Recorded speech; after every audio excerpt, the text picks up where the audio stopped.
नमस्कार साथियों, the dignity के यूट्यूब चैनल पर मैं आशुतोष आप सभी का स्वागत करता हूं और उम्मीद करता हूं कि आप सभी स्वस्थ होंगे और अपनी पढ़ाई में लगे हों।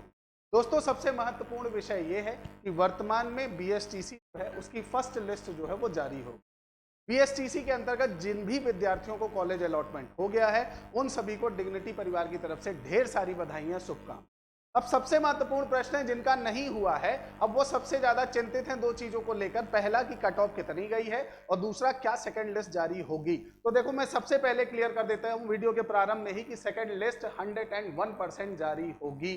अब कैसे होगी वो आगे चर्चा में करेंगे, इसके लिए वीडियो को अंत तक जरूर देखिएगा। और बहुत छोटी सी वीडियो है और उम्मीद करता हूं कि आप सभी के जो प्रश्न हैं उनका जो है वो समाधान यहां हो जाएगा। देखिए, जो विद्यार्थी सेलेक्ट हो चुके हैं उन सभी के लिए, जिनका कॉलेज अलॉटमेंट हो चुका है उन सभी के लिए देखिए आपका जो है बोर्ड के द्वारा ये बताया गया कि देखिए आप सभी को ई मित्र के द्वारा 16 से 26 तारीख के बीच में फीस जमा करानी है 13,555। तो ई मित्र जाइए, 13,555 रुपए आप जो है वो जमा करा दीजिए, आपका ये हो चुका है। उसके बाद आपको जो है अभ्यर्थी द्वारा लॉग इन करना पड़ेगा और प्रवेश के लिए ऑनलाइन दस्तावेज अपलोड करने पड़ेंगे, ये आपको स्वयं करना है। ये भी आपका जो है 16 से 27 मतलब एक दिन एक्स्ट्रा दिया गया है अपलोडिंग के लिए।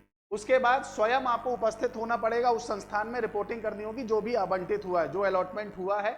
उसके साथ साथ आपके दस्तावेज सत्यापित किए जाएंगे और उसके बाद स्वयं का लॉगिंग जो है, प्रोविजनल प्रवेश स्लिप जो है वो आपको प्राप्त या दी जाएगी। तो मतलब आप ये समझो कि 16 से 26 के बीच में सारा कार्यक्रम हो जाए। अगर आपका हो चुका है तो तुरंत अब जाइए 13,555 रुपए जमा करा दीजिए ई मित्र से आपका जो है, फिर उसके बाद डॉक्यूमेंट अपलोड कर दीजिए, फिर जहां भी अलॉटमेंट हुआ वहां चले जाइए। सबसे पहली बात, ठीक है। अब दूसरा सबसे बड़ा महत्वपूर्ण विषय कि कट ऑफ कितनी गई है। तो देखिए कट ऑफ जो है अगर हम उसकी चर्चा कर लें तो जनरल जो है वो 405 के बाद से जनरल वाले विद्यार्थियों को कॉलेज अलॉटमेंट हो गए हैं।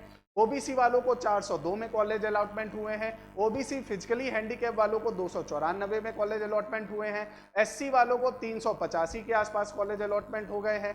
एसटी वाले को 378 के आसपास कॉलेज अलॉटमेंट हो गया है। ईडब्ल्यूएस को 400 में कॉलेज अलॉटमेंट हुआ है और एमबीसी को 402 में कॉलेज। तो इन सभी मार्क्स में कॉलेज अलॉटमेंट हो गया है जो अभी विद्यार्थियों को हुआ है। अब देखिए टोटल पोस्ट जो है, टोटल पद जो है वो लगभग कितने हैं, 25,000 के आसपास। और अभी जो है वो इस पहली लिस्ट में कितने क्लियर हुए, 21,000 के आसपास। तो अभी भी 4,000 तो बचे हैं। तो सेकंड लिस्ट तो 101% आएगी, इसकी मैं गारंटी आपको दे सकता हूं। अब कितने आपके जो है पदों की आएगी, तो देखिए 21,000 में मैं मानकर चल रहा हूं कि 2,000 ऐसे होंगे जो या तो फीस नहीं भरेंगे या आपका जो है डॉक्यूमेंटेशन नहीं करेंगे, या जिन्होंने गलती से आपका जो है कर लिया, अब उनका इरादा बदल गया, उन्हें नहीं जाना है ना। बहुत सारी ऐसी प्रक्रियाएं होंगी जिस कारण से लगभग आप मानकर चलो बड़ा आपका अमाउंट नहीं लेते, लेकिन 1500 तो मैं मानकर चलूंगा कि 1500 तो यहां से बाहर निकलेंगे। तो बचे 4,000 प्लस 1500, तो टोटल हो गए आपके 5500।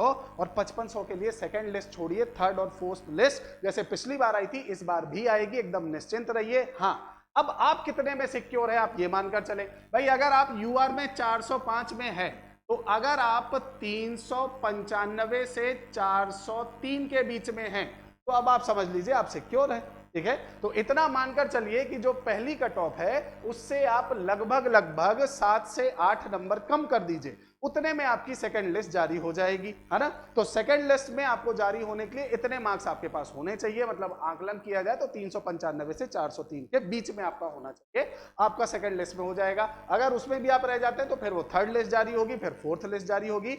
एक बार कमेंट करके आप जरूर बताइएगा कि आपके अनुसार आपके कितने मार्क्स आ रहे हैं, ताकि हम और बेहतर तरीके से आपकी समस्या का समाधान कर सकें। और मैं फिर से कहता हूं कि सेकंड लिस्ट 101% जारी होगी, तो परेशान होने की आवश्यकता है।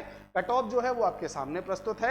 इतने मार्क्स अगर आपके आ रहे हैं तो आप एक बार कमेंट में जरूर बताइएगा। उम्मीद करता हूं कि वीडियो आपको पसंद आया होगा। अभी के लिए बस इतना ही। जय हिंद, जय भारत।